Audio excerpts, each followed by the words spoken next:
Good morning, freshmen. This is going to be the first video lecture of our remote learning in the digital classroom. You don't need to watch this video yet. I'm posting it ahead of time as promised. You don't need to watch this video until class time. So if you're in my E period class, you'll be watching this video on Monday at 12:45 p.m. And if you're in my A D period class, you'll be watching it Tuesday at 11 a.m. You're welcome, of course, to watch the video early if you like, but there's no need, it's not required. And we are going to budget the first few minutes of that scheduled class time for watching this video.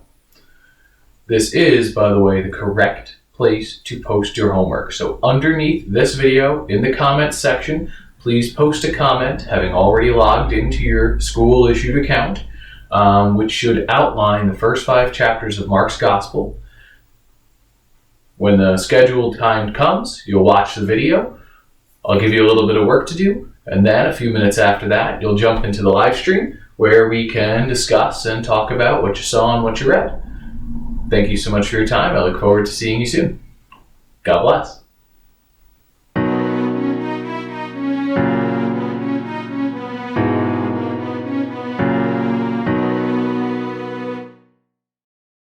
Hello. Welcome to our new digital classroom, and welcome, even more exciting, to the Gospels. We have been setting up and getting ready for this moment when we finally get to read the Gospels together since in the beginning. We've spent months and months and months reading through the Old Testament. It was long, complicated, in some places downright convoluted and difficult to read and understand.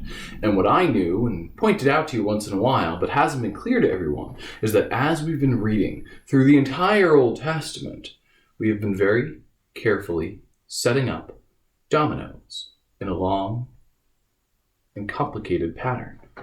What happens now at this point of the year is the part I'm most excited about.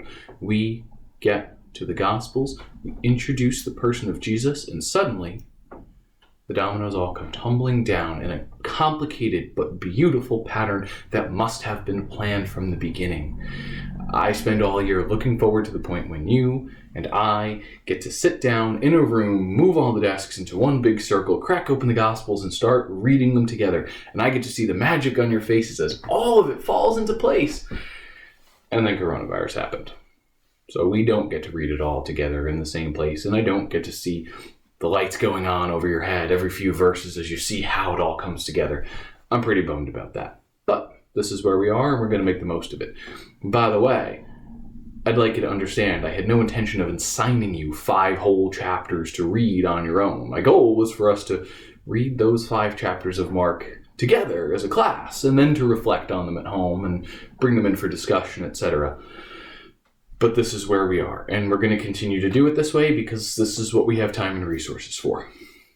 So, to prepare for today's lesson, you read and outlined the first 5 chapters of Mark. Right at the outset, I want to tell you, that's going to keep happening. Your homework for next class is going to be the next 5 chapters of Mark. You're going to read Mark chapter 6, 7, 8, 9, and 10, and you're going to outline them in the same style you did here. If you want feedback on your original outline to see if what you did was quality, was up to my expectations, etc., give me a day to look through everyone's. I'll post 1 or 2 good examples. I'll post 1 or 2 just okay examples with a little feedback to help you get better so you know how to do this well. So, homework for next class, already assigned. Same outline, same instructions, next 5 chapters, Mark 6, 7, 8, 9, 10. Here's where we're at in the Gospels. We're not going to look at each story in depth. We're not going to look closely at every person and every detail. I'm not going to point out to you any tricky words in Greek. Not yet, at least. We'll get there. What we are going to do is try to wrap our heads around one big, giant question. And it's the most important question we're going to ask all year, if not with your entire life.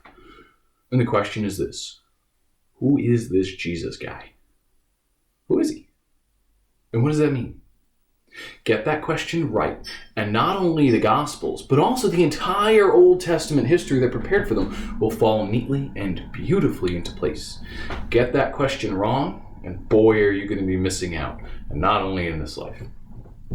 So, who is Jesus? And what does that even mean? That's what we're going to try to address in these next few lessons, in the 3 lessons where we just read Mark's gospel carefully. As a survey, an overview, so we can try to wrap our heads around that big idea. Who's Jesus? What's this book about? Why is he important? So, with that in mind, today's lecture isn't really going to be a lecture. I'm not going to talk for much longer than I have already. Instead, I'm going to give you a little bit of individual work to do. It's going to take you about 15 or 20 minutes. And then you're going to bring not just your outline and your knowledge of Mark chapters 1 through 5, but also your answers to the questions I'm about to ask you to our live stream.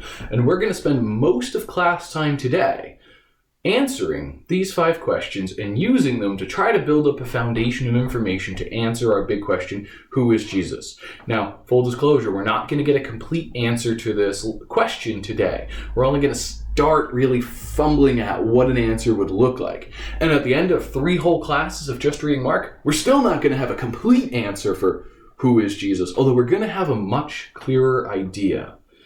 That question is actually what we're going to be answering for the rest of the school year as we look at all 4 Gospels and how they talk to each other and how they talk to the Old Testament and what their theological significance is, story by story, miracle by miracle. We'll get there. For now, what are our first impressions of the man? So, without further ado, 5 questions for you. I need you to write down paragraph-length answers to each of them. They don't need to be terribly long or well-developed paragraphs, but I need you to answer the question with a sentence or 2 and give some detail or supporting evidence with a sentence or 2. So 3, 4 sentences should probably do.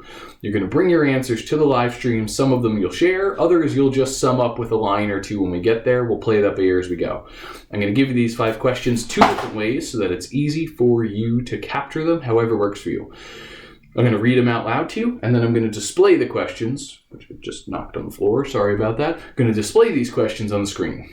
So feel free to take a screenshot when I display them that way instead. If that's easy for you, write them down, pause the video, however you need to get it done. And in about 20 minutes after the end of this video, I'm going to set up our live chat. I'll expect all of you to log in on your school email address, and we'll talk through your answers to these questions. So, 5 questions for you to help us start answering our big question. Number 1, what's Jesus' personality like? And again, don't just tell me what it's like in a word. Tell me what it's like and what stories make you think that's the case, or even what details from the Gospels make you think that's the case. And again, please restrict your evidence to Mark chapters 1 through 5, the stories you prepared for today. Question number 2, what are the different reactions to Jesus? You get a lot of different reactions. What are they? What's the range? Number 3, what sorts of things is Jesus doing? How would you describe those things? How would you categorize them? Number 4, and this is where some of you are going to have a lot of fun with your notes from really the whole year up until this point.